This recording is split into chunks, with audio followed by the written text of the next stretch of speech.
Hey everybody, it's me as always, your host Gambit896, and I'm back with another video for you guys. Today I'll be reviewing X-O Manowar Volume 2, Enter Ninjack. The series is written by Robert Venditti, and on the second volume we have the introduction of a new artist, Lee Garbett. I hope I'm pronouncing that right, G-A-R-B-E-T-T. We have Stefano Gaudiano? Gaudiano?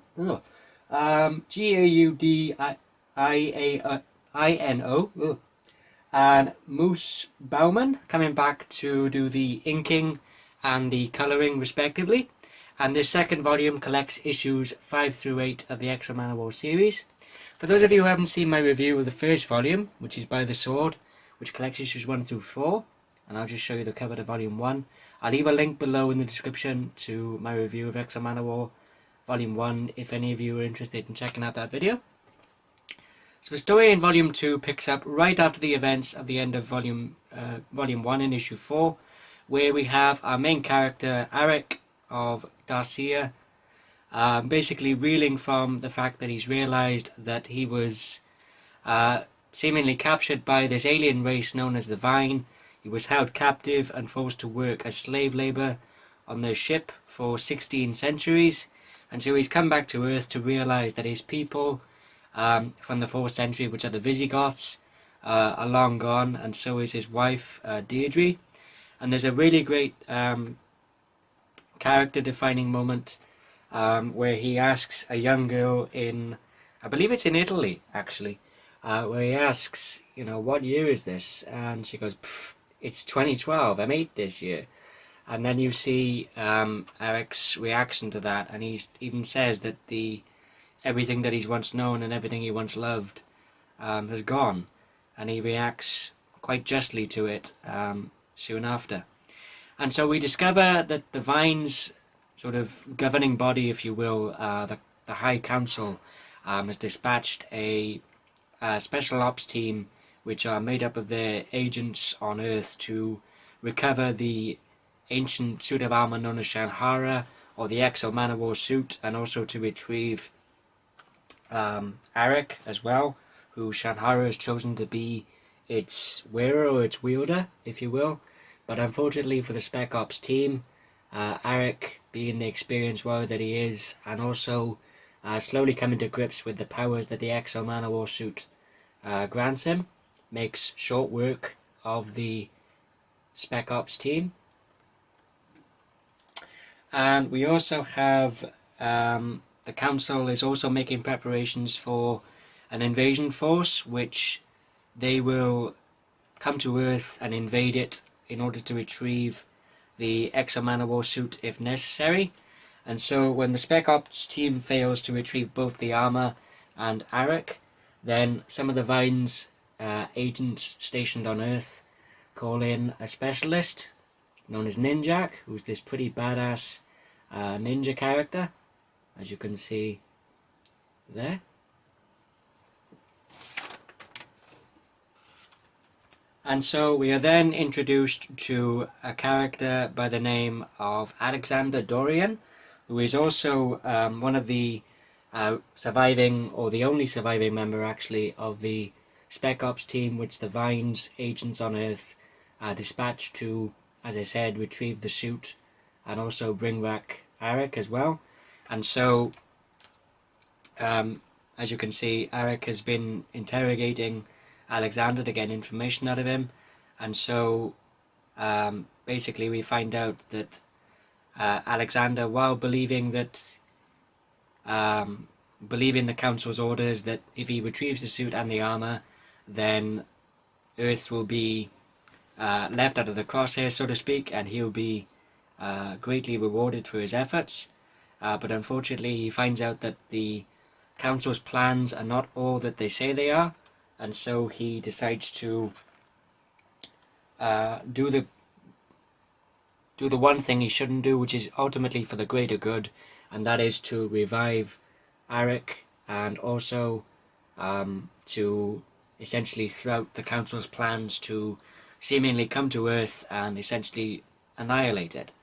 And there's a really great action scene of Aric facing off against Ninjack, as you can see there and there. While I do miss Carrie Nord, who did the artwork on the first 4 issues of the X-O Manowar series, I think Lee Garbett does a really great job, and a very commendable job actually, of coming on board as the new artist and giving the characters and the artwork his own stamp, so to speak. So yeah, I do quite like Garbett's artwork. And over the course of the story, we have Alexander essentially revealing to Aric that indeed the council have assembled a invasion force of the Vine to, as I said, come to Earth and invade it and annihilate it.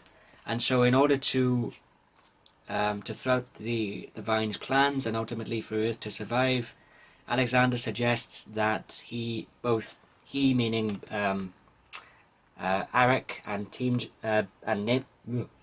Ninjack, I'm sorry, to essentially join forces in order to thwart the common enemy that is the Vine. And once again, here's another really cool example of a fight scene between Aric and Ninjack.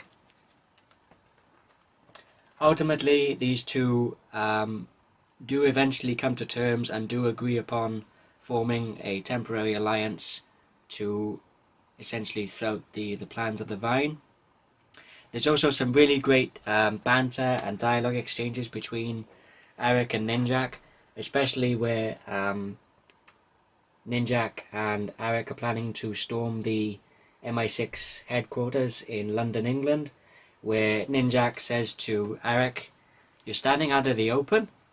And Aric basically says, and I'm paraphrasing this, but he says, "Why? What have I got to be afraid of?"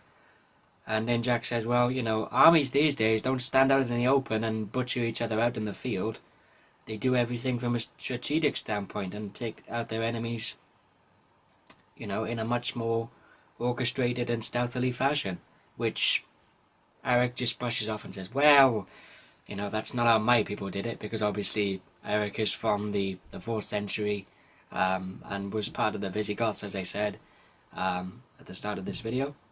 There's also some really great action scenes of Aric essentially doing his part to take out the agents of the Vine that are stationed in the MI6 headquarters, as you can see there and there. Once again, both the inker and the colorist do an equally great job, along with Lee Garbett's artwork, of really bringing the artwork and the action scenes to life, in respective of their individual duties on the series. Once again, he's a really cool example of Aric just rushing in to the fight, as he's always done, even when he was still a member of the Visigoths. And once again, here we see a really cool page of X-O and Ninjack teaming up in the middle of the fray. And once again, there's some more really great banter and dialogue exchanges between the characters, where Aric says, "Are there no more?" And Ninjack just says, "Speak up, if they're lurking in the next town over, they might not have heard you," which I thought was pretty funny. Yeah, so there's some really great dialogue exchanges between those two. And ultimately, where this second volume leaves off is a really, really cool cliffhanger, and I'm really interested to see where the story goes. The writing in this by Robert Venditti is still absolutely stellar and absolutely fantastic. The introduction of the new artist, as I said, Lee Garbett, does a really, really good job on the artwork, in my opinion. Like I said, I do miss Carrie Nord somewhat, but then over the course of the second volume, the level of which I was missing Carrie Nord did lessen. And like I said, I do think that Garbett does a really good job on the artwork, as well as the inker and the colorist as well. I would try pronouncing their names, but if you've watched any of my review videos before, you'll know that I'm absolutely terrible with pronouncing names. Actually, there'll be tags of the names of the people attached to this to the second volume anyway. So yeah, so I'll put their names in the description below. At the back of the book, we have basically some advertisements for some of the other Valiant comics. For example, they're re-releasing the original Valiant comics from the 90s in these Valiant Masters hardback graphic novel collections or editions. You will see the original Bloodshot series, as well as the original Ninjack and Shadow Man series. And here we see another page of the various different newly rebooted Valiant comics that have been released so far. While I'm on the subject, if anybody else is interested in any other of the Valiant series that I've read so far, I'll leave a link below in the description to the first volume of Archer and Armstrong, the Michelangelo Code, which collects issues 1 through 4, which the series is written by Fred Venditti, and this first volume is illustrated by Clayton Henry. And I'll also leave links below to the first volume of Bloodshot, which is Setting the World on Fire, which is written by Dwayne Schwazinski and illustrated by Manuel Garcia.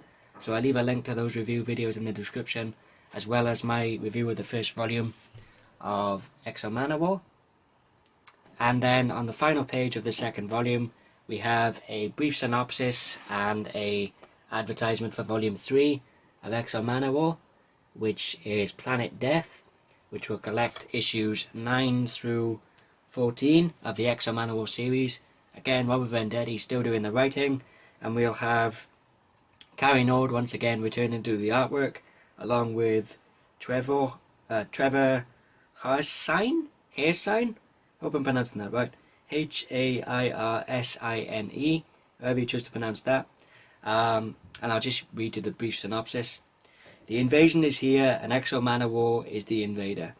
Aric of Dacia, a 4th century Visigoth armed with the universe's most powerful weapon, is all that stands between the Earth and all-out annihilation at the hands of an alien race that abducted him from his own time.